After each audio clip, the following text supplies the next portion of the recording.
Hello, everybody, and welcome to Podcast Period, the internet's stupidest podcast. My name is Ben, and with me today, as always, is my co-host David. What's up, guys? So today, we've got an episode. We've got some stuff to talk about. We're going to talk about the Suicide Squad movie that just came out on HBO Max, and a few other things. We've also got some trailers that we've been waiting on. A couple of trailer 2s for Carnage and for Ghostbusters Afterlife, which is been... Ghostbusters Afterlife is another movie that we've been waiting on since like last year, isn't it? I feel like it's been longer than that, but yeah, it's We been a heard while. about it last year. I don't think it was quite as long as Godzilla vs. Kong, because that was like in February of last year. We heard about that. And then that just came out in what, June? March or June, somewhere around there? March, May, June, somewhere in there. Anyway, so yeah, we've got a fun episode for you this week. First things first, we're going to go ahead and hop into the articles. So, everybody knows Samsung, how they've been the king of smartphones for a while now. Everybody probably assumed that it was Apple because they have, the largest market share of basically everything mobile. They've definitely got the largest market share on tablets. There's no way that anybody else has that because nobody's buying Android tablets, but For good reason. yeah, they suck. I will say that. iPads are, as much as I hate iOS, iPads are a far better implementation of the tablet form factor than any Android tablet will ever be. It's because they all sucked. Yeah. Nobody built a good one. Nope. They all use crappy parts. If you built a tablet with decent, smartphone parts, you'd be in the money. A decent screen, decent storage, decent, RAM capacity, whatever. You'd be good. Anyway, all that being said, Samsung is no longer the top smartphone manufacturer. That honor now goes to Chinese manufacturer Xiaomi. And I know I'm pronouncing that right because I've heard Linus Tech Tip say it about 1 billion times when he's reviewing their stuff. So don't at me. Anyway, they climbed up to the number 1 spot in Q2 2021, which is, I guess, that would be this quarter, right? Yeah. Yeah, we haven't quite reached the third quarter yet. No, we haven't we? It just depends on how you count your quarters. Yeah.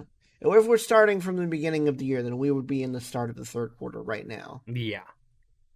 So, anyway, they are first with 17.1% of the global market, and Samsung is in second with 15.7%, and Apple is in third, which makes sense, with 14.3%.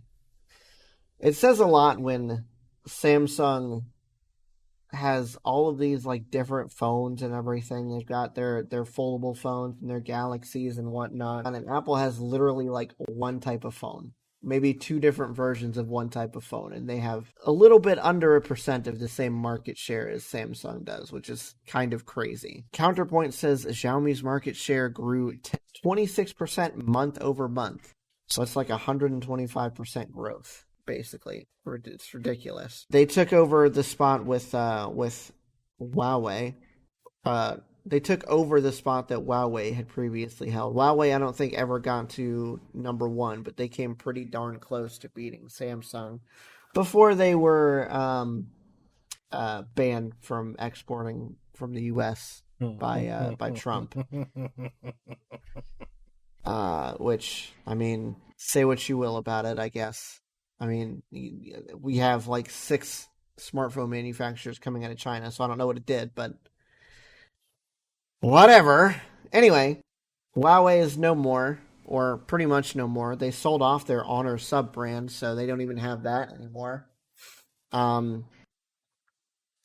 Meanwhile, Xiaomi has 58 smartphone models, with ones as cheap as $100. They've got foldables like their Mi Mix Fold, and their flagship phones like the Mi 11 Ultra, which has a second rear screen in the camera bump and a massive 50 megapixel I don't know how to read that. Is that one over 1.12 inch sensor? I don't know. I don't know how camera stuff works, so I just know that 50 megapixels is big. Xiaomi is aggressive in its home market of China, the world's biggest smartphone market, because it's the world's biggest country, so duh. And is a major player in India, the second largest market in the world. Duh. The company does not do smartphone business in the U.S. Probably because they're banned, but, you know. Oh, man. I mean, let's be honest. It was only a matter of time before... I mean, half the world's population is split between those two countries right there, China and India. Basically. And it might be more than half at this point. It was only a matter of time before the U.S. is no longer the dominating super economy of the world. It's not like we're going to plummet. It's not like we're going anywheres. But when you've got that many more people in a developing country that has, for the most part, caught up in a lot of ways, they're still way behind in a lot of ways too. But it's just a massive numbers game. Of course they're going to end up taking the world's share of the economy. And if you have a smartphone company that is basically based in the world's largest country by population, what do you think's going to happen? Honestly, I don't know. I mean, what can you say? You are a little wrong in that they don't make up half of the world's population now. World population as of 2021, 7.9 billion. Huh? China is almost 1.4 billion, and India is almost 1.4 billion. So they're 2.8 billion. 2.8 so like, out of 8. They're like a third. Yeah, okay. So they're not half. But still, but even that's a lot still, of people. Yeah. Compared to, we don't even have 400 million. Yeah, compared to the United States, where our population hasn't even reached 350 million yet. Are we still not over 350? It says 328.2 million. Oh, wow. See, we're less than I thought we were, too. Mm-hmm.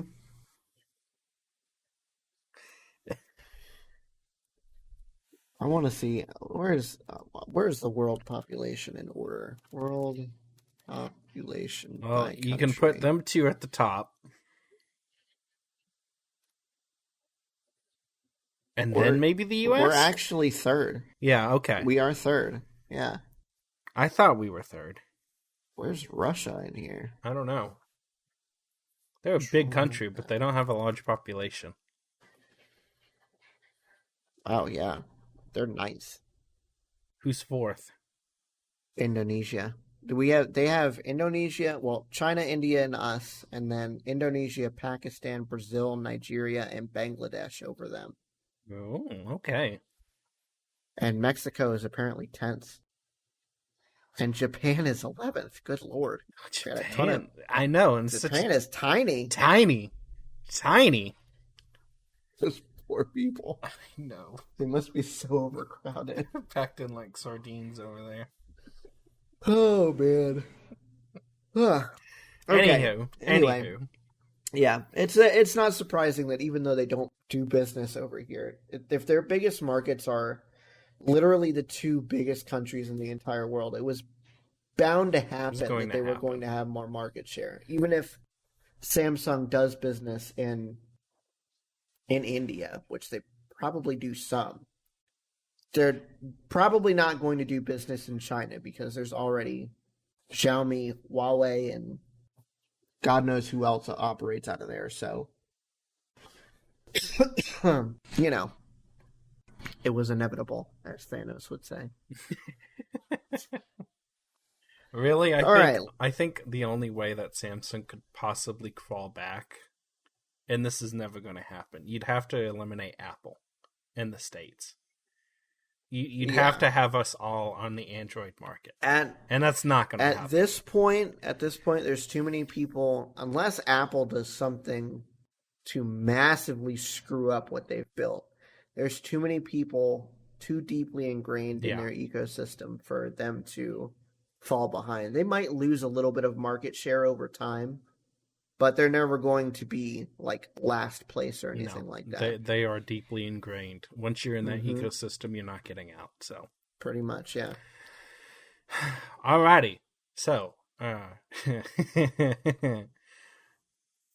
I just found this super, super, super humiliating. The State Department and 3 other U.S. agencies earned a D for cybersecurity, Ben. 2 years after demanding a cybersecurity report, auditor finds little improvement. So, gee, I wonder if that could be because the people in charge have no idea what they're doing when it comes to cybersecurity. I don't know. It comes from the top down, David. You think Trump knew how to work his smartphone? You think Joe Biden knows how to work his smartphone? He knew how to get on Twitter. That was one button, David. Anybody can work one button. Come on. You give him too much credit. He had Twitter in the center of his home screen. It was like the only button on there. That's why. And he had one of the face scan iPhones, so all he had to do was look at it, and it opened up, and then he was like, "Oh, Twitter! Yes, this is what I want." He was. But now he has nothing on his home screen because he's booted off of Twitter. Thank God. Oh man! Good Lord! Yeah, help us all. I don't. Whatever. So the cybersecurity 8 federal agencies were so poor that 4 of them earned grades of D, 3 got C's, and only 1 received a B. In a report issued Tuesday by the U.S. Senate committee. They chose the State Department as the headline, but you want to know the worst one that received a D? The Social Security Administration is on there. They got a D. So the Department of State. Thank God the Department of Homeland Security had a B. Thank goodness. At least out of all the ones that got a good grade, the only one that got a decent grade, it was the Department of Homeland Security. Yeah, they should have gotten an A, but at least they didn't get a D. Comparatively, they're doing pretty good. What's sad is the Department of Agriculture and the Department of Housing and Urban Development and the Department of Health and Human Services got C's, which beat the D's earned by the Social Security Administration, Department of Education, no surprises there, the Department of Transportation, good thing there wasn't rating the roads because it would have been an F, and then the Department of State, which all got D's. That's just, I don't. If that's, I don't know what to say. And we wonder why we're screwed. Could it get any worse? I don't know. I don't. Okay. It's so bad. So, State Department systems, the auditors found, frequently operated without the required authorizations. That's good. Ran software, including Windows, that was no longer supported. So they've got a bunch of Windows 7 machines running around somewhere, I'm sure. No, Windows 7, you give them too much credit, David. They got Windows XP in there. Come on. And failed to install security patches in a timely manner. So apparently somebody doesn't know how to check for updates. Wow. The Social Security Administration, meanwhile, suffered many more of the same shortcomings, including a lack of authorization for many systems, use of unsupported systems, failure to compile an accurate and comprehensive IT asset inventory, so they don't even know what computers they have. Mm-hmm. So don't wonder they can't update them, because they don't know what they physically have. And failure to provide or the adequate protection of PII. Oh, failure to provide for the adequate protection of personally identifiable information. Oh, yeah, that in makes the sense. Social Security Department administration. Yes, i.e. that's good. Social Security and or tax numbers. Well, I guess tax numbers would be the IRS. Yeah. But, date of birth, I'm sure. I mean, anything Social that's Security associated with your payments. Social Security number, yeah. How much they take out of my check, which, considering how much that is, they need to do a better job of protecting my dang information. Just saying. I swear. Anyways. So yeah, great. Nothing is safe. I guess the silver lining is they didn't get an F. Maybe their lowest grade is a D. Oh God. Listen to this. This quote in the article. I think they're still talking about the State Department in this one. This network contains data which, if disclosed to an unauthorized person, could cause grave damage to national security. Perhaps more troubling, the state failed to shut off thousands of accounts after extended periods of inactivity on both its classified and sensitive but unclassified networks. According to the Inspector General, some accounts remained active for as long as 152 days after employees quit, retired, or were fired. Former employees or hackers could use those unexpired credentials to gain access to state-sensitive and classified information. While appearing to be an authorized user, the Inspector General warned that without resolving issues in this category, the risk of unauthorized access is significantly increased. That doesn't sum it up right there. I don't know what does. This is something else, dude. This is something else. Wow. Yeah, you don't ever want a disgruntled employee. And I guarantee you, if they got fired, they're probably going to be disgruntled. To have access to your stuff longer than like 2 minutes after they've been terminated in the system. Like, that should be immediate. 152 days. That's only 6 months of time. Imagine how much stuff I could do in 6 months of time if I had authorization to that type of stuff. Do a lot. You wouldn't even have to have 6 months worth of time to copy everything. Let's be honest. Oh, okay. Can we move on now? Yes, we can move on. Okay, so now into more tricky privacy stuff. If we weren't already going to talk about Suicide Squad in the discussion, this would be part of our discussion topics. But since it's not, we're going to get into it here. So this article offers explanations as to how Apple is going to do what we're going to talk about, but I want to talk more about exactly how we feel about it. We're probably not going to get into too much how they're going to do it, but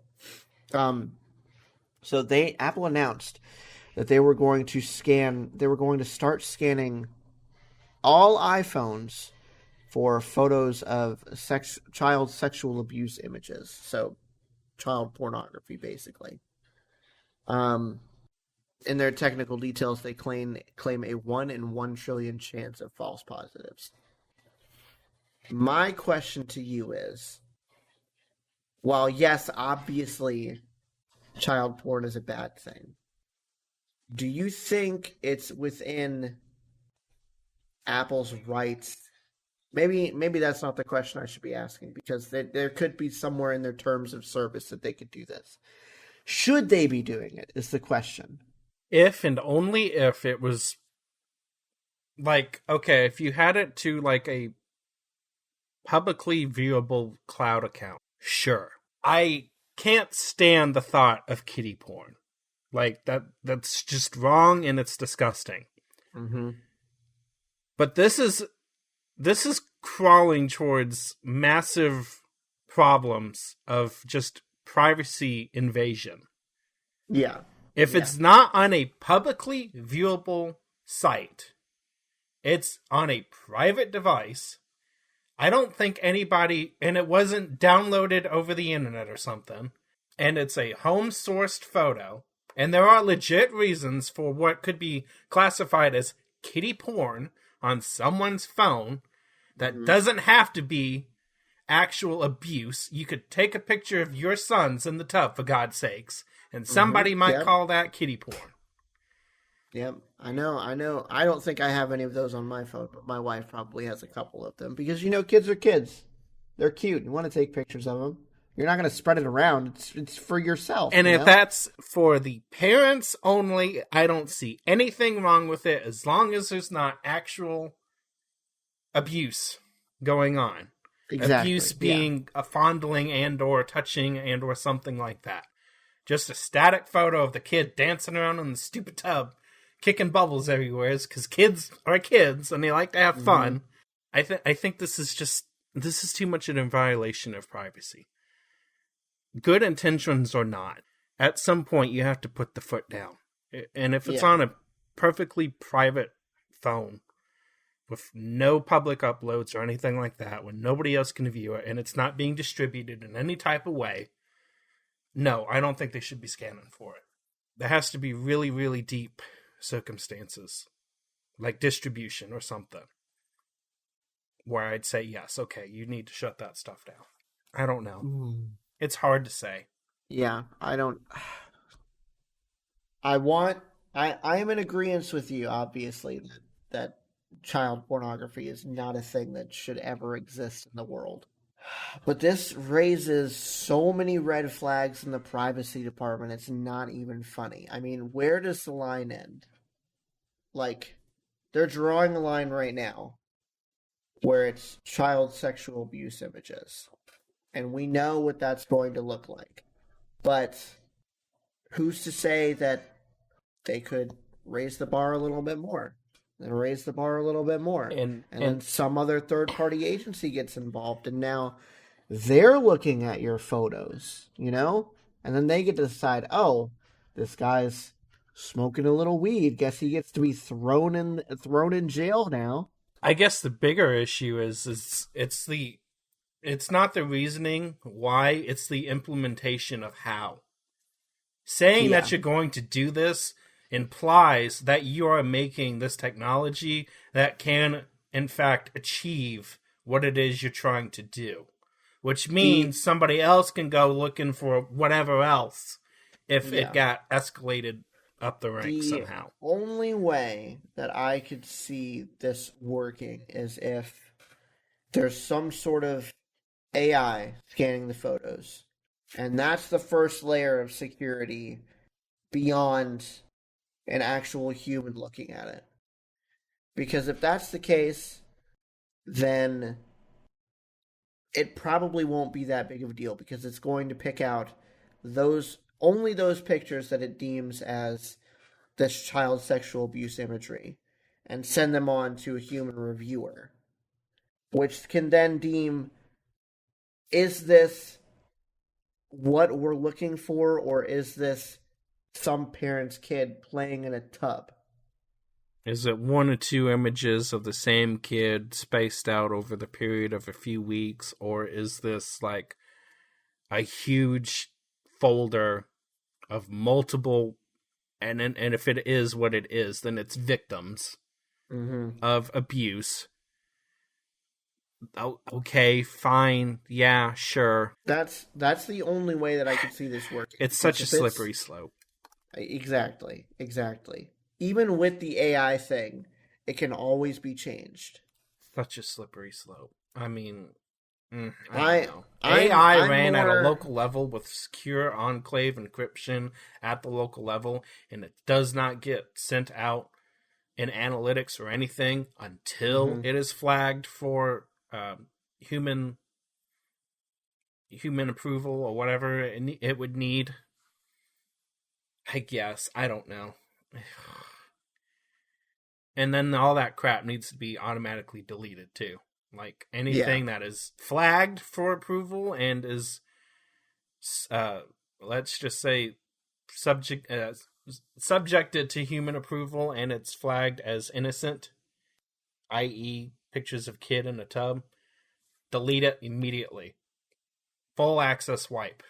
Done. You can't have it on your servers. Yeah, this is a This is a very slippery slope. I don't know. It just sucks that there are people out there that make things like this have to exist. Exactly, yeah. There's not a reason why we should have to talk about this. That's the thing. Like, the reason it's so uncomfortable is because the subject matter itself is repulsive. Mm-hmm. It's disgusting. I don't even want to think about that. No, like, but then apply it to what you said and use it for drug paraphernalia, and then it becomes such an easy thing to like shoot down. Because whether or not you participate in those types of behaviors, it's not a universally, well, I guess neither is kiddie porn either. Usually, in most normal people's brains, kiddie porn is immediately listed as the highest level of taboo and should not be touched. Pretty much. Whereas drugs, there's a fair audience out there that's going to have an argument whether or not it should or should not be illegal. It's not universally accepted as bad. Whereas kiddie porn should be, and in most cases is considered bad, but you gotta have that few screwballs out there. Yeah. Okay, let's move on. Yeah, we're done. We're done with that. No more. We're gonna keep talking about technology now. I'm actually kind of surprised that this is as far back as this goes. Google is going to kill off very old versions of Android starting next month. Guess how old it has to be? I see Android 2.3.7 and lower, which is probably all of 2. Gingerbread. We got to go all the way back to gingerbread. I'm extremely surprised that they would still be not supporting, but still like allowing people to actually log into devices with like Android 4. Yeah, I mean, even that is like old and dilapidated at this point. But starting September 27th, devices running Android 2.37 and lower, which is gingerbread and lower. So if you're on Honeycomb, which is mobile only, tablet only, I should say, or Ice Cream Sandwich, which is 4 and up, you are safe. But if you're running 4 or up to, I'd say, like 6, you're probably in other kind of security trouble hell anyway, so stop that.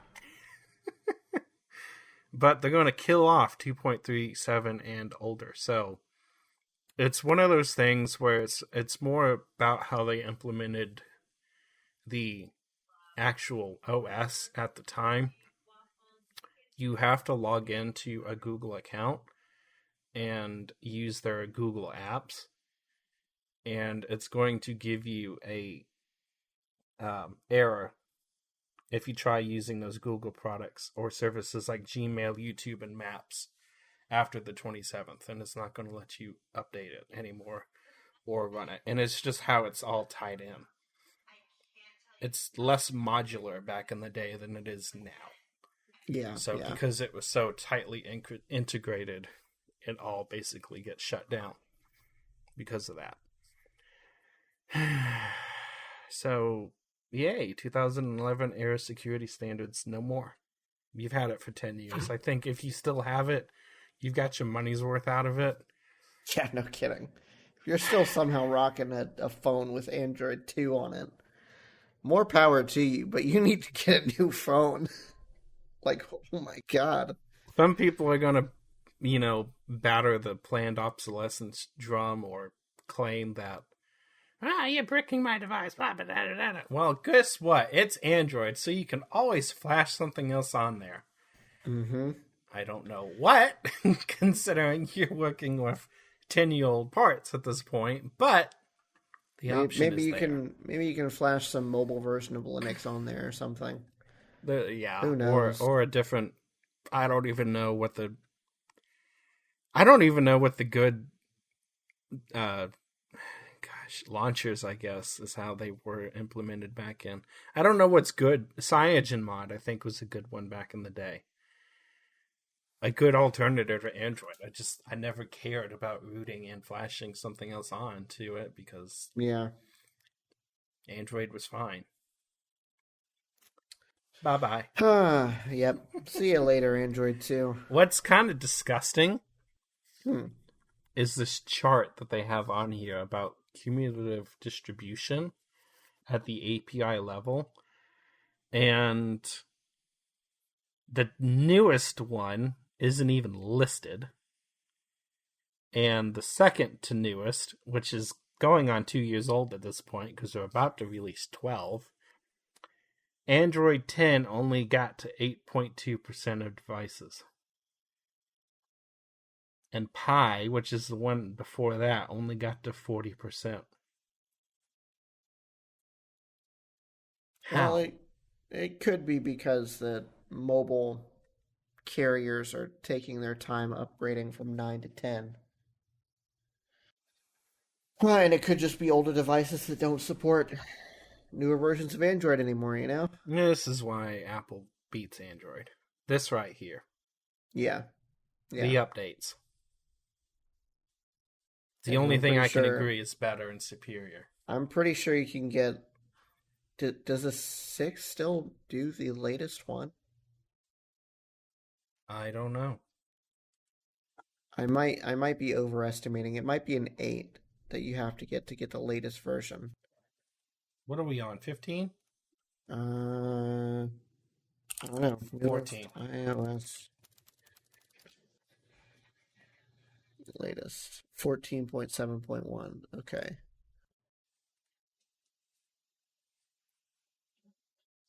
iPhone 6s and newer, and the 7th generation iPod Touch.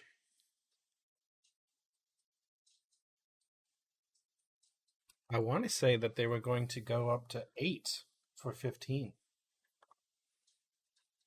I didn't even know they were still making iPod Touches. Last time I got one, I think it was like the 6th gen. Oh, well, I guess they are going to keep it on the 6S. Wow.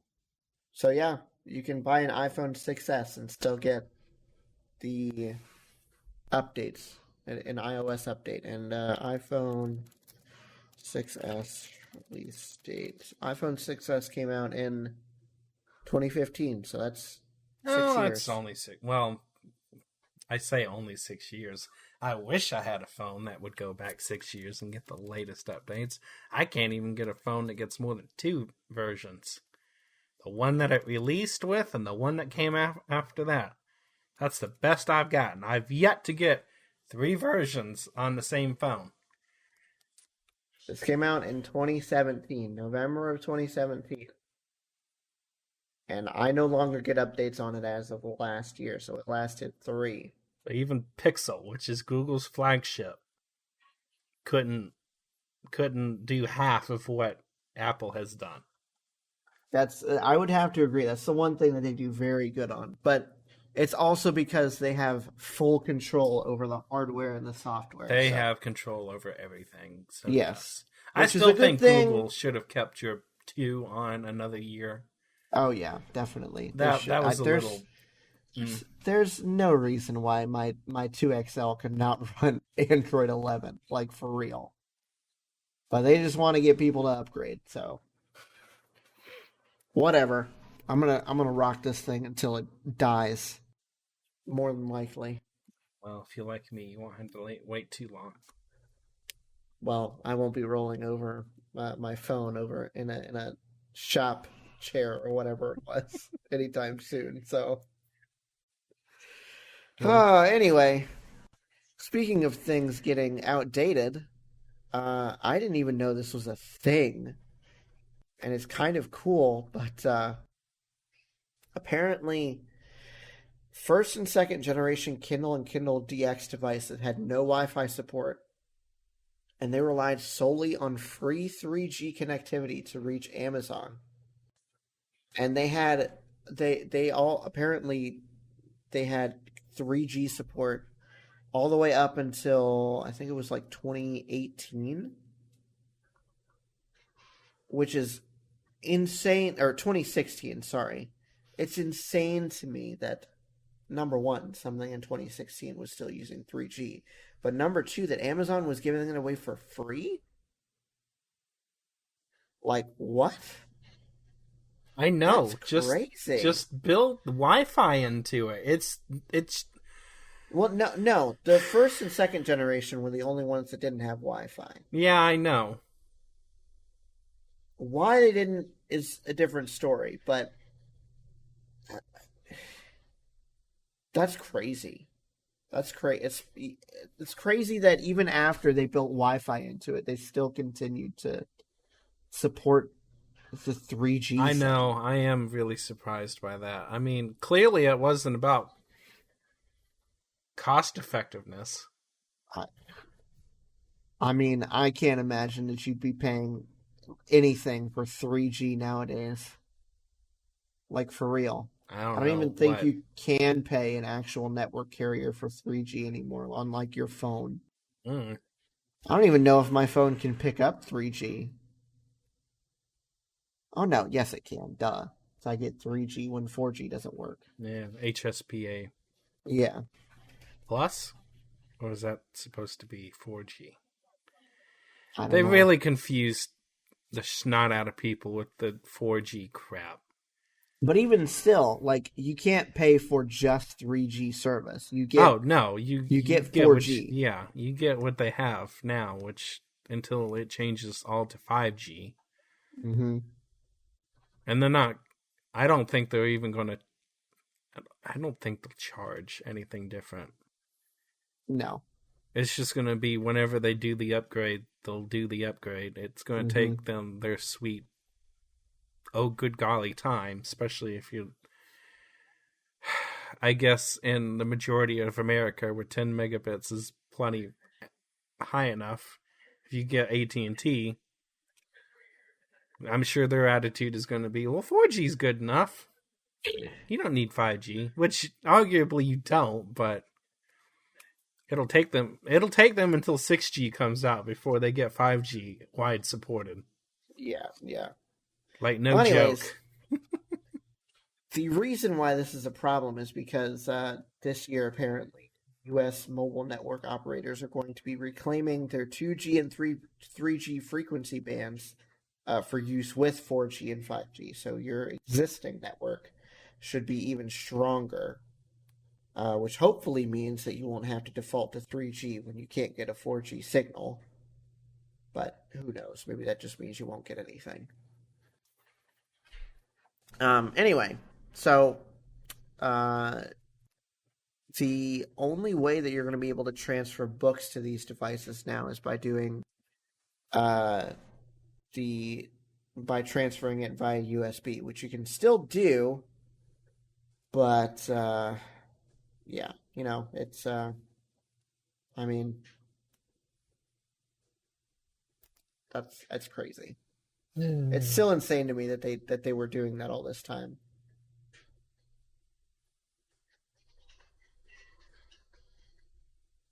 $14 If you've had that device for 14 years, I think you've gotten your money's worth out you of get it. your money's worth out of it. Especially if you had free connectivity that entire time. Yeah, no kidding. Alrighty.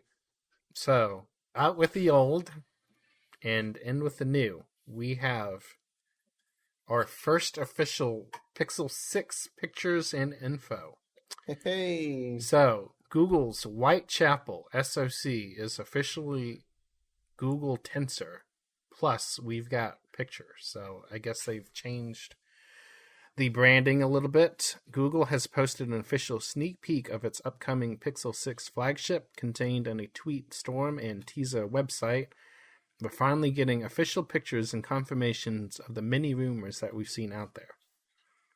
So first up, one of the most exciting aspects of the Pixel 6 is the inclusion of Google's Whitechapel SoC. This is Google's first in-house SoC. So we're finally going to start seeing everybody doing their own stuff.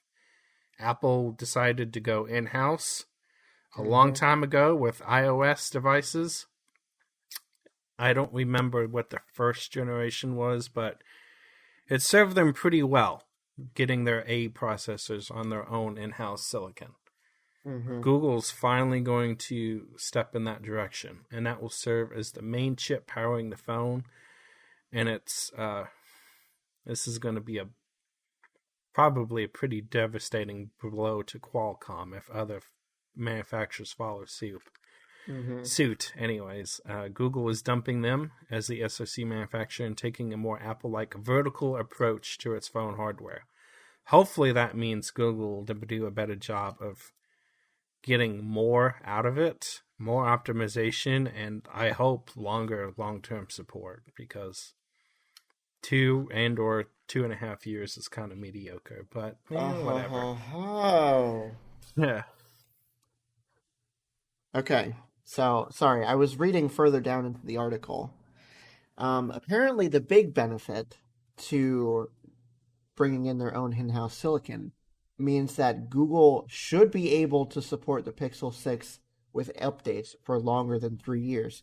The reason that they have not been able to support any of their phones for more than 3 years is not because they haven't wanted to, it's because of Qualcomm.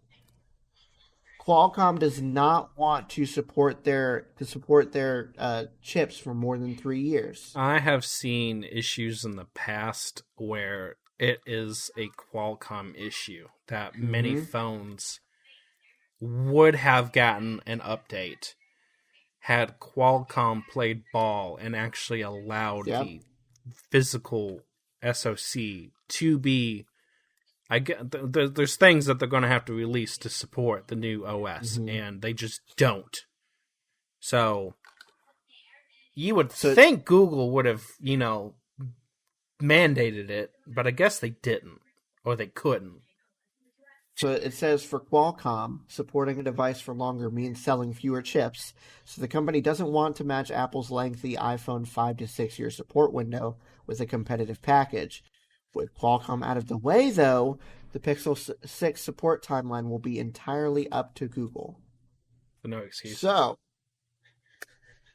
in other words, hopefully they're going to just do it and support their phones for as long as Apple is supporting theirs, because that would be dope. If that's the case, then there is no reason not to go with a Google phone, unless you're one of those people that just updates their phone every year anyway, which makes absolutely zero sense to me. Really doesn't. If you're one of those people like me where you buy a phone, where you want to buy a good phone, and you want to use it for as long as you can, this would be perfect, because even I haven't gotten updates on this thing for almost a year and I'm still using it. That's one, how much I like the phone, and two, how little of a reason there is for me to update right now. So I can only imagine having this phone for 5 to 6 years and then probably not updating it for another couple years after that. Yeah. So if you're like me, you could get presumably 8 years out of this one phone, which is insane when you're thinking about Android.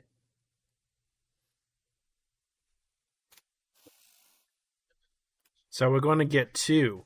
We're going to get two sizes, the Pixel 6 and the 6 Pro. Both will come with 3 different colors, and if you're looking at the pictures, Google will say the Pro model is the one to go with the most space above the camera block. The Pro has 3 cameras, including a 4x telephoto, while the base model has 2 cameras. It skips out on the zoom lens. So also, it is telephoto. Yeah, it doesn't have the telephoto. Also, not mentioned in the thread, this should be Google's first camera chip upgrade since the Pixel 2. Apparently, the 2, the 3, the 4, and the 5 have all used the same camera chip, with the only additional features coming with software enhancements. I did not know that, but that doesn't surprise me. That wow makes sense, though, because from what I've seen in the reviews over the years, It hasn't really changed much. It's good. It's been good The this pixel entire time. photo processing is very good. Unless I've intentionally taken like a crappy photo, I can't get a terrible photo on this thing. Like it's hard. You get much better photos than I do. That's Let me sure. see if I wonder if I still have this. I know we've got it hung up. We've got many more things to do. Let me see if I can take it down real quick. I'll be right back. What are you getting?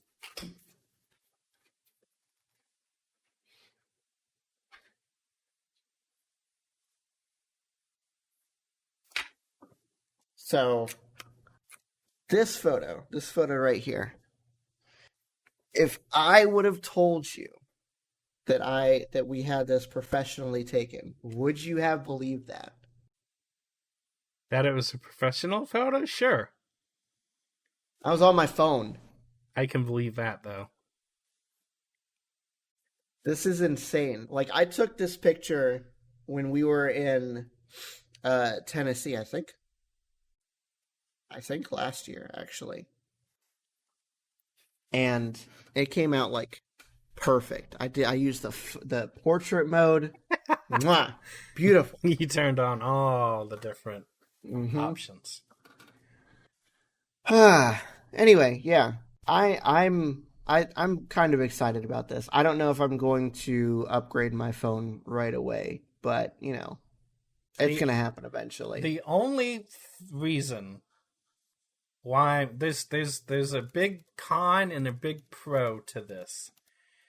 The only reason why I'm considering doing it is because I recently made this discovery that my GPS has failed in my phone. It just refuses to work. And it's got an intermittent, and I don't know why it only happens when I get multimedia messages sent to me, basically group messages that aren't running through RCS. Some reason it has an effect on the Bluetooth as well, where it causes the Bluetooth to crash out, which is quite annoying when you're on the road trying to listen to whatever it is you're listening to, and the dang Bluetooth keeps disconnecting.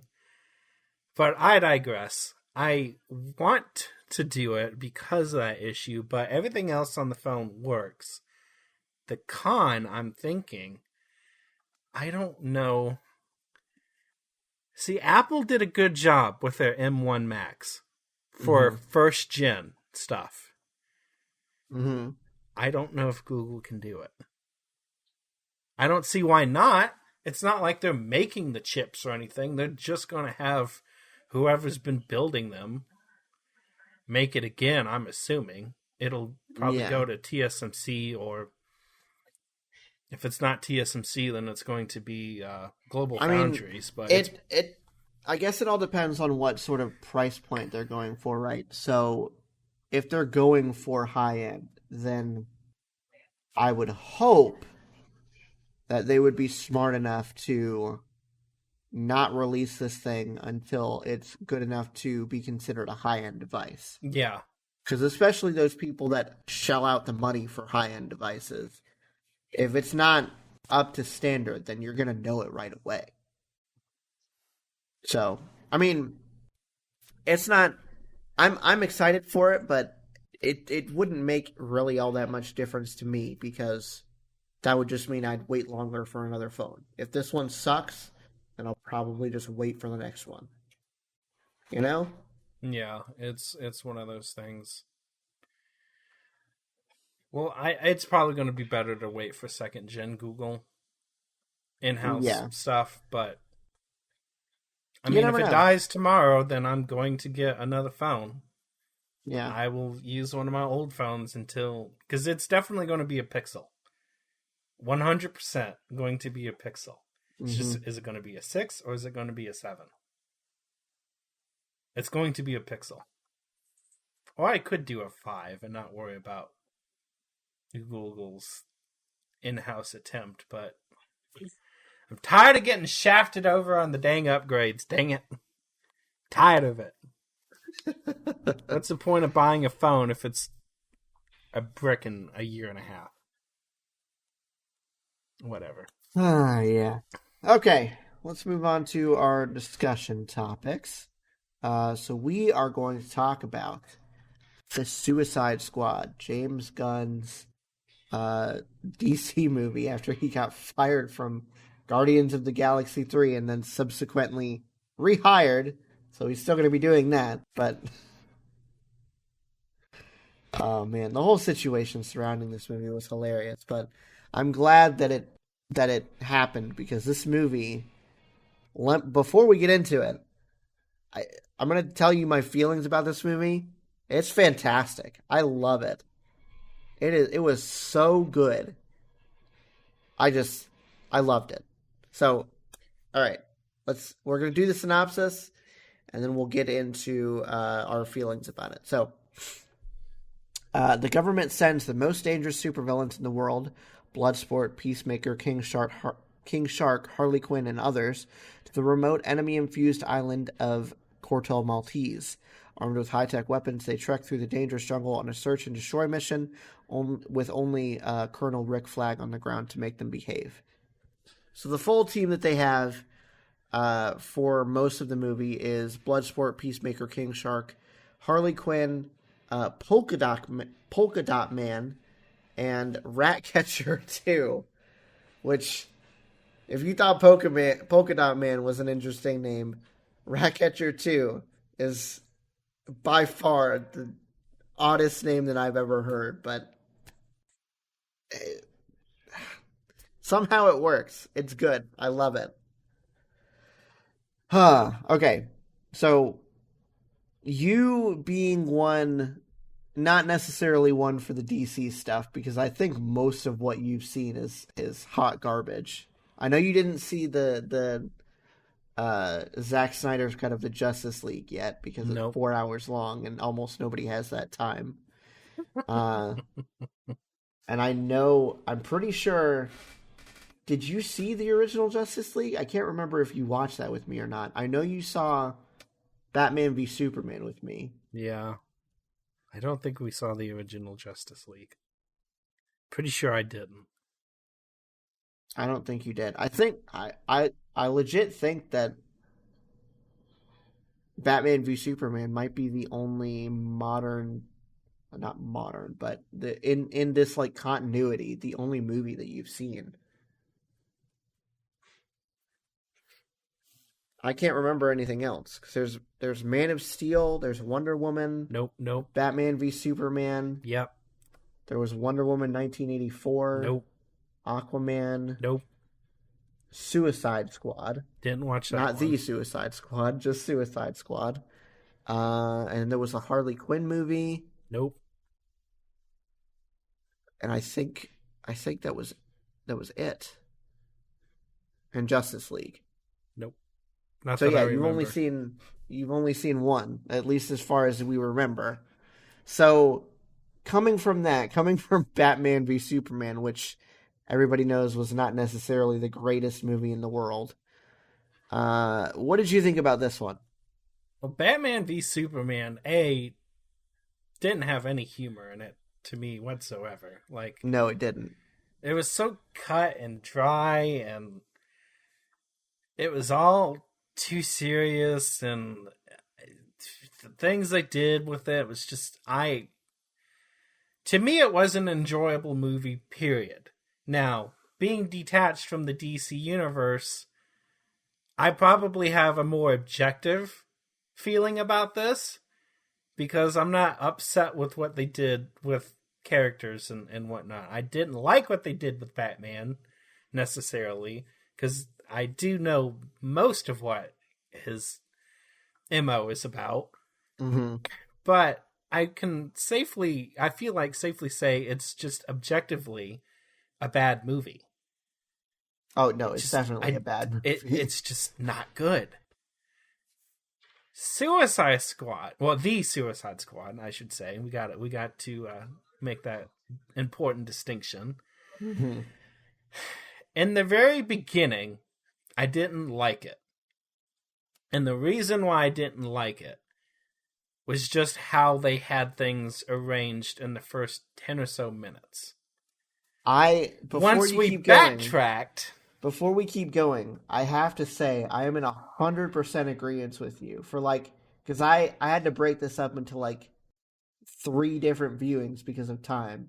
Okay. And I stopped after the first 20 minutes because I had to go to work or whatever. And I don't think I watched the movie again for another 2 days.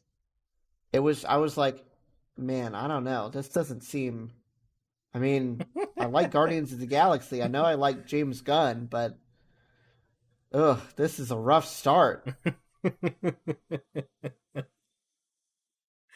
It was to me, it was a little bit rough. And I don't know if that was just because we're not used to things being laid out that way. We're somewhat, I don't know if spoiled is the right way to put this or not, but we've been conditioned too much by the MCU on how we expect things to somewhat play out. I realize this is an entirely different comic universe we're talking about. We're talking about DC. So it's a completely different character set, and it's a completely different studio. We're talking total different ends of the entertainment spectrum. Disney, Marvel versus Warner Brothers, DC, all that good stuff. It didn't feel right to me. Until we got about 10, 15 minutes in, and it's like, oh, okay. I'm back on track now. I like this. Then we got the humor, then we got the fun, then we got further explanation as to what was going on.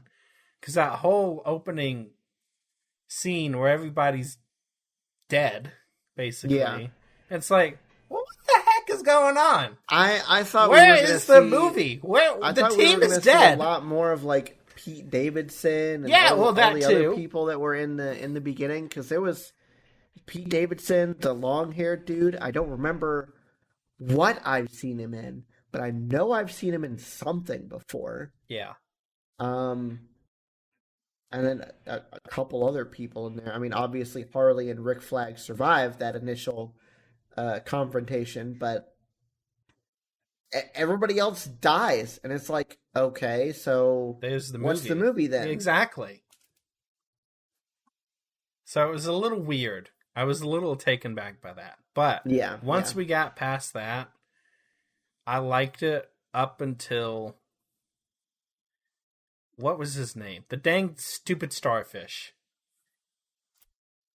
Starro the Conqueror? Starro the Conqueror, thank you. I don't care for this villain.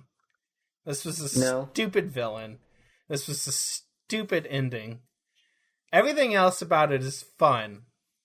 And I get it, it's stupid. And I think it's supposed to be. It's just too stupid. Starro was like... And then he just dies. He just rolls over after his eye has been punctured and rats have eaten the... spoiler alert, rats have eaten the innards of his eye. He just falls over. I'm pretty sure they got to his brain at the end there. That's why he died. It could be. I don't know. I don't like Starro the Conqueror. It was a stupid villain. I guess that was fair. Yeah, but I don't know. Other than that, it's a really funny movie. Lots of violence. Yes. Mm-hmm. And lots of humor. Sick, sadistic, twisted humor, which is the humor that you and I come up with all the time, so it calls to our hearts. Fair? Yeah, I would have to say I mostly agree with you. I think I like the ending. I thought it was a good payoff for everybody, because throughout the whole movie, right, Ratcatcher 2 seemed to be like this, not necessarily like, she was basically a side player, right? And all throughout the movie, she ends up not really doing a whole lot. She ends up having to get saved a couple of times. And then at the end, she is the one, after everybody else fails. Mm-hmm. She is the one that ends up bringing it down. After their power players like King Shark and Polka Dot Man was pretty much a power player too because he could disintegrate anything. And Bloodsport, who is basically the leader of the whole squad at this point, they're taken out, and now she gets to be the one to take it down. So I don't know. I like the endings for the characters. I don't necessarily. Starro the Conqueror is like I don't think he's like the best villain in the world or whatever, but to that point, I don't think you want to bring a huge villain into this movie either. I think it was smart to dive deeper into like this bucket that DC is and pick something that's closer to maybe, I don't want to say bottom, probably more towards the middle of like obscurity. Because I mean, we're not getting something extremely crazy here. I've heard of Starro the Conqueror. I know you haven't because you didn't read the comics or anything like that, but I've at least heard of him, which means he's not like in the depths of obscurity. But yeah, I think it was smart to play it like this, where they weren't like revealing, oh, it's what is his name? Darkseid, or it's Doomsday. Oh no, they've got him chained up in their thing. It's this random alien starfish that nobody in today's culture really knows about, and they get to introduce him as this somewhat interesting character that has this unique ability to take over basically anybody, and then has this like shambling zombie army following behind him, you know? I mean, when you think about it realistically, how are you going to stop that, right? If that thing got off of Cortel Maltese, it would wreak havoc on the world. So I don't know. That's fair. I could see where you're coming from, but because it is kind of a goofy sort of villain. I mean, it's a starfish with a giant eye in the middle, basically, right? So character design wise, it's kind of goofy, but like I said, I think they played it well in that they plucked something from near obscurity and put it on the screen. So they weren't having to bring out the big guns, as it were. Because that's basically what this movie is, right? Besides Harley Quinn and Rick Flag, because I'm pretty sure Rick Flag was in the other Suicide Squad movie, if I'm remembering correctly, from the trailers, because I still haven't watched that movie. I refuse to. Besides those two characters, everybody else is brand new. Bloodsport hasn't been seen. Peacemaker, King Shark, Polka Dot Man, Ratcatcher 2, all the other ones that were killed within the first 10 minutes, they've never been on screen before. So this whole movie is a movie of obscure characters. Captain Boomerang, Blackguard, TDK. Okay, Javelin. Captain Boomerang is a little bit less obscure. But the Javelin guy and TDK and Weasel and all the other guys, very obscure, I would say. You know what I'm also contemplating? I almost feel like the ending makes Amanda Waller a better antagonist than Starro the Conqueror. Oh no, it definitely does. Especially with the way that she was about ready to execute the entire team because, oh, well, mission's done. We destroyed the evidence of the U.S. involvement of Project Starfish. Therefore, we are no longer responsible for this mess. It's like, oh, you bitch. I was like, oh, maybe I didn't know how they were going to get out of it because I was like, oh, maybe their explosive device thing isn't going to work. Maybe it's going to malfunction somehow. And then she just gets knocked. So, that was so good. Oh man! I almost felt sorry for her for a second. I think my other just a little like detail bit that I loved in this movie. How like they kind of started each little part of their adventure with this stylized like title, I guess. Like the one that stands out to me the most was right after they find out that Harley was captured. They were all getting ready to go to Jotunheim, and in the background of all of these characters, it goes Operation Jotunheim. Yeah, huh? And then Rick Flag was like, "No, we're gonna go save Harley. We need to go save Harley." And then Jotunheim goes out, and in the smoke it goes Harley. So it's Operation Harley.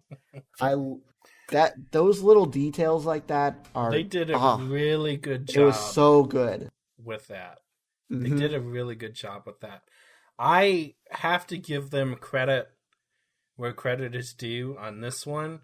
We've seen a lot of those types of title objectives just written in the background, or locations written in the background in a lot of different things. But the MCU implementation has just been giant text of where we're at. And that's all. I will give them the credit where this is due. This is definitely a lot more fun and a lot more creative with the way that they did it in this film. So I will give them that. I liked Jotunheim when that one was just, I don't know what effect you would call this. It was an optical illusion because they didn't use any other effects like smoke or flame or whatever. Jotunheim was just like different pieces of scrap that just happened perfectly. So it was. And as you spun around it, some sort of optical. I think you'd call it an optical illusion. I don't know what else it would be. I'm sure there's a special effect that would be, like the mirror effect or something. I don't know what that illusion would be called. I'm sure there is a proper name for it, but probably. I like that a lot too. You're right. That they did a good job with that. Yeah. Okay. So, out of 5 little baby flying starfish, what would you rate this movie? I'd give it a 4. 4? I'd give it a 4. I think I'd go give it a 4.5. I really, really like this movie. This is one of those movies that I would definitely have seen with you based on the trailers that we watched. Oh, yeah. It looked really, really fun. And with the exception of I was tempted to be like, no, Ben, I'm sorry. We're not doing Suicide Squad this week. I can't watch this. Once I got past that point, I was like, oh, okay. I'm good now. We can continue. It was a weird choice to start it out that way, but I don't know. Looking back on it, it doesn't really feel as bad because the rest of the movie is so good. No, it's just I feel like maybe it was, like you said, we just aren't used to it. MCU movies play out a certain way, and maybe there's a little bit of shock and awe at the beginning or whatever, but you don't see what you assume to be almost your entire main cast just wiped out instantaneously. Yeah, I mean, maybe if they had done different things in the trailers, I wouldn't have felt so much shock and awe and be like, well, there's our movie right there.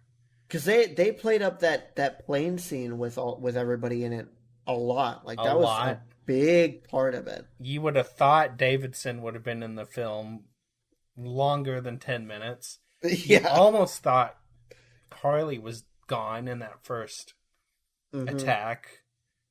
Flag as well. Weasel. We thought he was going to be in a lot bigger part. Him and Davison both were like played up to be like these major characters, and it's like, oh, well, bye. Guess I don't have to deal with you guys anymore. Yep. Alrighty, so from one movie on to another topic of movies, but not necessarily movies. Technically about the movie that we talked about last episode. Yeah, so there's been a lot of talk in the press about it, and I kind of wanted to see what your your thoughts on this was going to be, because this apparently isn't going to be the only instance of this, so there might be some traction gaining. Scarlett Johansson, aka Black Widow, has been mentioned.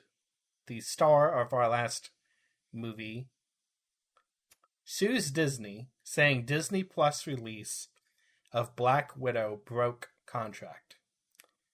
So the lawsuit is basically stating that the Marvel star was promised an exclusive theatrical release and cut, and this is where the breach of contract stuff is really going to take hold. Cut of the ticket sales.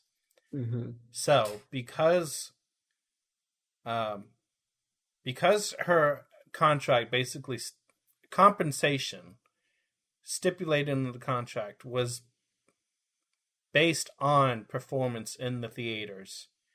Yeah. She feels, and I can't say that I disagree. Mm-hmm. Now, whether or not it's a big deal, I mean, you already got millions and millions of dollars, so part of me is like, you shouldn't be greedy. I won't be able to buy my next yacht. There's a little bit of that sentiment going on with this. But, I mean, for legal purposes, it is a breach of contract. She was promised compensation based on the performance of the movie sales in the theaters. And you cannot tell me that the Black Widow release on Disney Plus did not affect that. Unless Disney's going to come out with hardcore numbers that show that they did not rake in tons and tons and tons and tons and tons of cash with the $30 premiere release on Disney Plus. They definitely did. Unless you're going to show that like 1,000 people did it, then I don't really see how there's a way out of this for Disney. Like, yeah, you cannot argue that did not have an effect. It most certainly had an effect, unless you're going to prove concrete evidence to support your claim that it doesn't have any effect on it. Like, oh, we got 1,000 people to buy it. Big whoop. Because 1,000 people is potatoes out of how many people saw this movie or would have gone and seen this movie. I don't know. So this just opens a door, I think, a lot. And now there's other stars that are thinking about doing the same thing. Emma Stone might be doing it with Cruella. Haven't seen. That was also another Disney Plus $30 release, premiere access release. And we might see it with Jungle Cruise as well, with Emily Blunt. Mm-hmm. So what's your take on this? I mean, if it was stipulated in her contract that it was going to be an exclusive theatrical release and they went behind her back and threw it on premiere access anyway, then yes, they need to pay her money.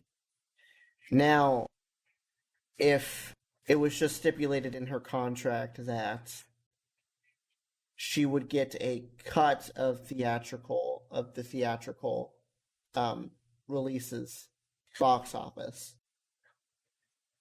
then from what I've seen, it can't necessarily be argued that there was a breach of contract, but that it was a breach of, I think it's called a breach of good faith, or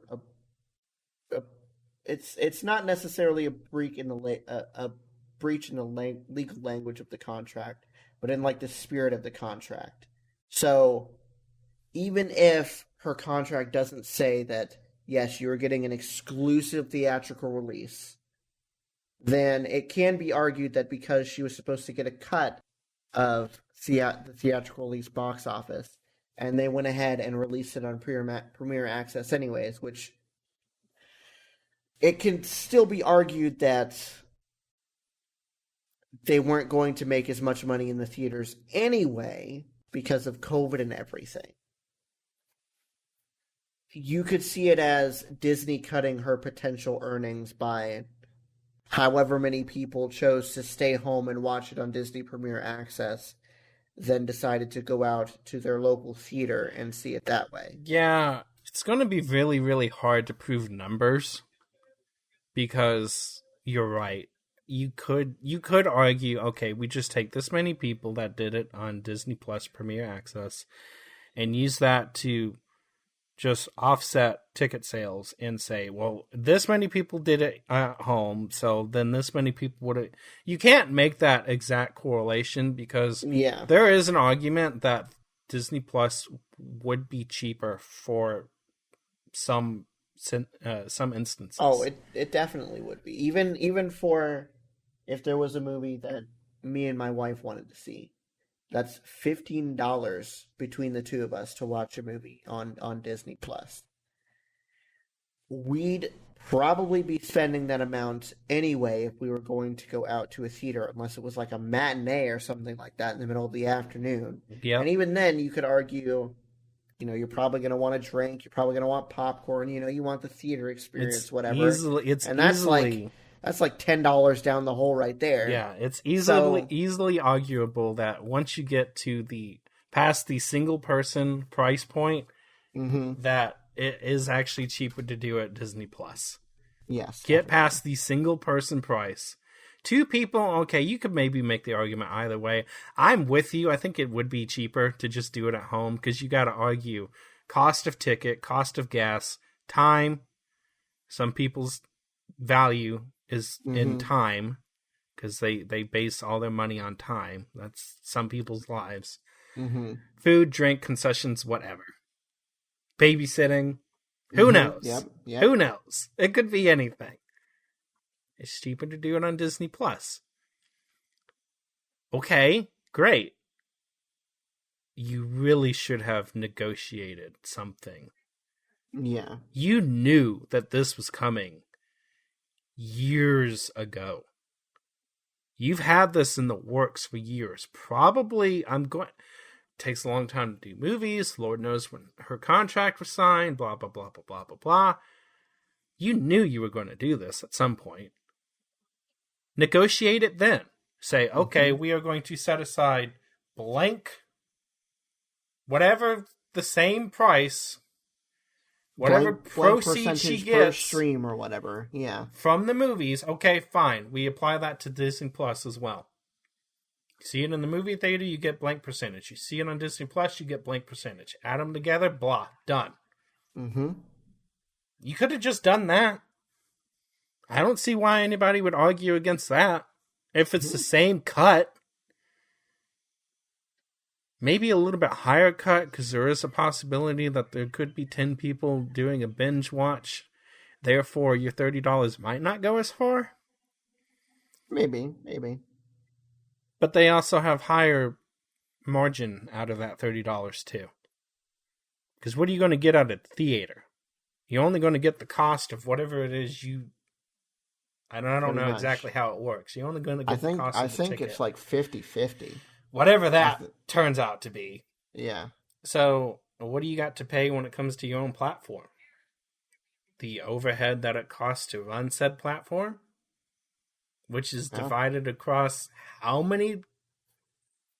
Disney Plus Premier Access isn't paying for the platform. The Disney Plus subscription is paying for the platform. So that's just pure profit. That $30 is just pure profit. Which is why they're doing it. I think it sucks, but whatever. All right. Okay. So before we move on to the trailers, I just want to point something out real quick. Did you notice Sylvester Stallone's name in the credits of Suicide Squad, like in the opening credits? I didn't pay enough attention to the credits. I saw it. I was looking through for him for like the first half hour of the movie, and then I completely forgot. Apparently, he plays King Shark. I would have never... Because that King Shark does not sound like Sylvester Stallone. No, but he doesn't sound like anything. I mean, True, he does, but he doesn't. Like, it's really hard. It's really hard to pinpoint any voice in him.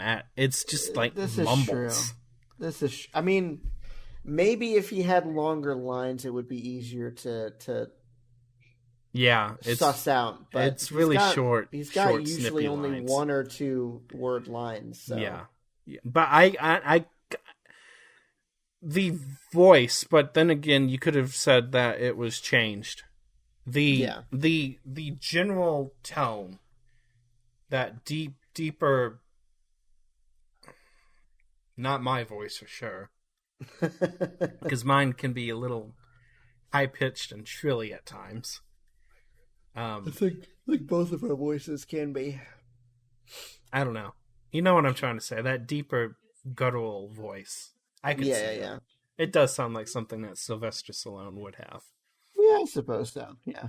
Okay, so let's move on to the trailers we've got for the episode. First one up is another trailer for Venom: Let There Be Carnage. Lady here. We should be out there snacking on bad guys. I am a predator. I need to be free. You have got to get control of your aggression, or you will get hauled off into Area 51. You live in my body. You live by my rules. I'm sorry. I don't know what came over me. Please let me fix it so I can forget it again. You are a loser. Eddie Brock, I want to give you my story. People love serial killers. Please, why me? What's mine is yours, and what's yours is mine. I have tasted blood before, and that is not it.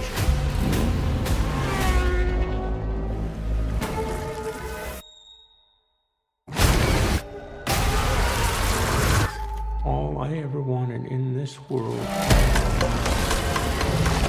is carnage. Yeah, I'd still say I'm excited for this movie. This looks pretty good. I still need to find and watch the first one. Yeah, it's got to be out there somewhere. I think we both do. Because this looks really good. I'm pretty sure we watched trailers for the first one, and that one did not look as good as this one does. But maybe it's because Woody Harrelson is in it, and I love Woody Harrelson as an actor. He is fabulous. What's your rating? I'd go see it in the theater. Yeah, go see it in the theater. I think I have a higher opinion of the second trailer than I did the first one. Yeah, I'm with you. This one definitely gets me hype. Yeah, it looks really, really good. All right, so this next trailer is it's actually for a TV show that's going to be on Hulu. For Why Last Man. Mr. President, you're... I'm fine. Come on, guys. Madam President, power plants will start to shut down. Which city? All of them. Somewhere is the answer to how this all happened and how we fix it. Who are you? Yorick. You're reproductively interesting. Wow. Okay. People are gonna have to pick sides. They are hungry. Angry. Terrified.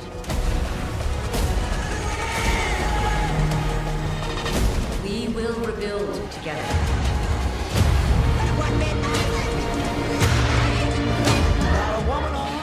So what you think? Interesting concept? It looks like an interesting concept. I'm somewhat like just laughing at in my head, like, yeah, okay, let's see how you ladies handle it when there's literally no other guy left except one. But that's a little sexist.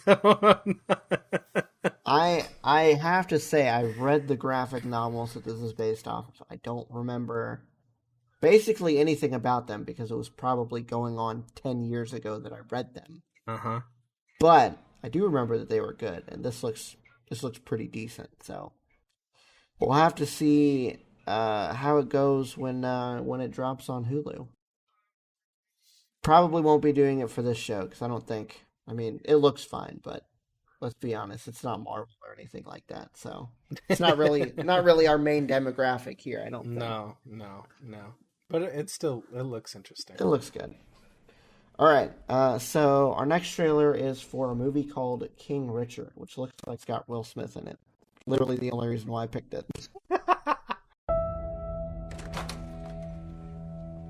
What's going on? Everybody okay?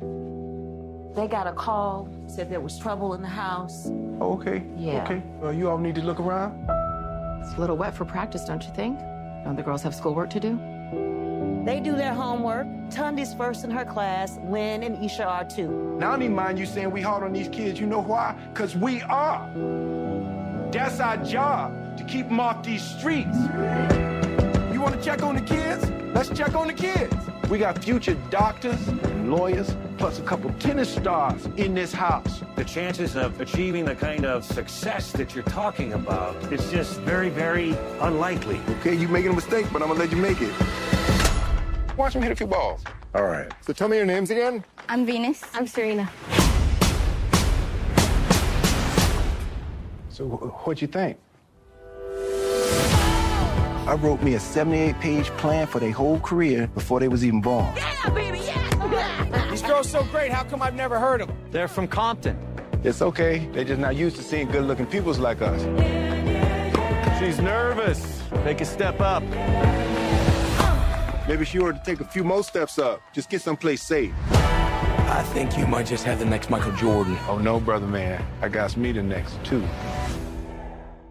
I have to say, I'm not really surprised that this is about Venus and Serena Williams. My only issue with this is that they're taking a movie about probably the two most famous tennis stars in the entire world, and they titled it after their dad. And it seems to be that, I mean, don't get me wrong, I like Will Smith. He's a great actor, but he seems to be a big focus of this film. I don't know how I feel about that. I guess it just depends on how true to life that this inspiration is. The inspiration from their dad truly is. Like, was that a big part of their life? The only way that I'll accept this to be like an okay thing is if they're involved and this is like their vision. If this is their story. Yeah. Then I'm okay with it. But if this is some like Hollywood thing, oh, nobody's going to want to watch a biographical movie about Venus and Serena Williams, we better cast Will Smith as their dad. Okay, people, come on. I'm with you on that. I get you. You know what? Maybe they should have, and I don't know. Maybe they will. I would have loved to seen like some grown-up, like adult scenes with them too in it, like a proof of concept that they are involved. Yeah. With this. Yeah, film. yeah. We'll see. We'll see how it plays out. Based on the trailer, what are you thinking? Based on the trailer, I'd probably, wait for a rental. I mean, it seems all right. Like I said, it looks good. It just depends on where this whole King Richard, Will Smith thing is coming from. Mm-hmm. I would say wait for a review, only because this is falling into that camp of biography movies that I don't know if I'm actually interested in it or not. I'd just have to wait. It's a wait and see type thing. Like, I don't know if I'd actually want to watch it or not. Yeah, that's fair. All right. So our final trailer for the episode is for Ghostbusters Afterlife. You're a great mom. I don't know. I'm fine with Trevor, but with Phoebe, she really keeps me on the outside. That's normal. She's an awkward, nerdy kid. Maybe a new home can be an opportunity to start fresh. I just wish she'd get into some trouble. There's still time.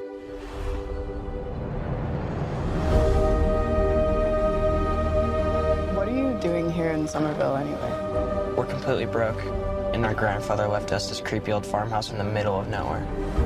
Your father wasn't much of a homemaker. He could hardly keep the power on. You're saying he left us nothing? Well, I wouldn't say nothing.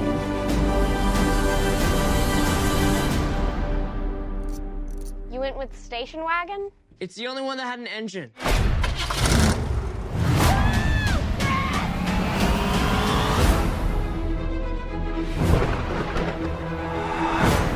What is happening here? Somehow, the town with no fault lines is shaking on a daily basis.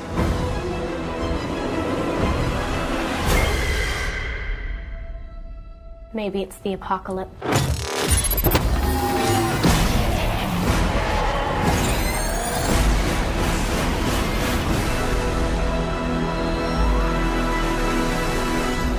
Ghostbusters, we're ready to believe you.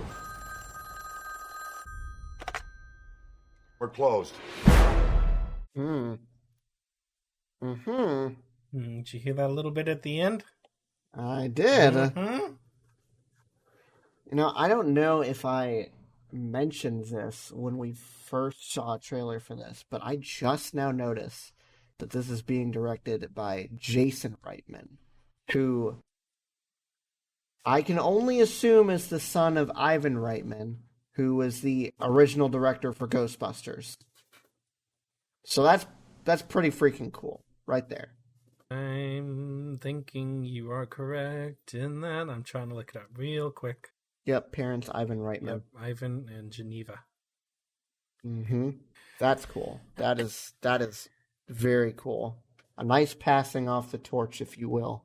You know what I didn't realize, and I don't know if that's just because it wasn't made obvious the first time, or if it's just because if they didn't say it this time or not. I didn't realize that she was a girl the first time. I thought they were two brothers. I didn't know they were brother and sister. Now that you mention it, I don't think I realized that either, because they never mention anything about it. No, I didn't catch it. At least not that I remember. Not that I remember. But they did specifically mention it this time, so. Yeah. It's like, oh, it's a brother and sister. So, rating. I would go see this in the theater. 100%. This looks really cool. I would have to say wait for rental. Yeah? Yeah. Like, it'd be the stipulation that if we went to go see this, okay, but other than that, I'm not 100% convinced yet. I have a very small glimmer of hope based on what we believe. I'm going to... You just want to go ahead and say who we thought it was. What we believe is the possibility of a Bill Murray cameo in there. That wasn't Bill Murray. That was the other one. It wasn't Egon. It was... hold on. I gotta Is it look not up Bill? the Ghostbusters now. No. It was Dan Aykroyd. Ray Stantz. Is that Dan? Go back and listen to it. Okay, yes. 100% Okay, that Dan is Aykroyd. Dan. I'm sorry. See, I wish that... I mean, I know we're not going to get Harold Ramis in it because he's dead, but I wish that we would get the rest of the original cast back. Like Ernie Hudson, Bill Murray, even Rick Moranis. Rick Moranis would be dope if we could get him back. I was going based off the arm. It looked like Bill. It looked like Bill Murray's arms, but as soon as you said it wasn't, it's like, oh well, it is Dan's voice. I would love to see some of the. Sigourney would be good if we could get her back. Too. Yes, Sigourney would be great. Oh man! All right, so yeah, that's where we're gonna leave this episode, guys.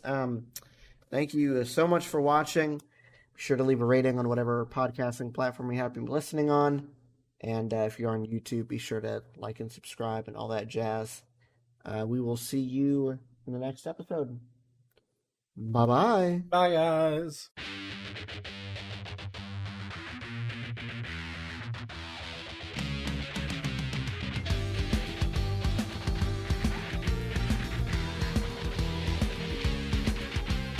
Thanks for listening to this episode of Podcast Period. This episode was hosted and produced by Ben, co-hosted and edited by David. You can contact Ben on Twitter at BenPlaysVidges. That's Ben Plays, VIDYAS. And you can contact David on Twitter at Car6by16. If you'd like to chat with us about any of the topics on this episode, you can hit the show up at Podcast Period on Twitter, or shoot us an email at podcastperiodpodcast@gmail.com. That's all for this episode. We'll see you next time.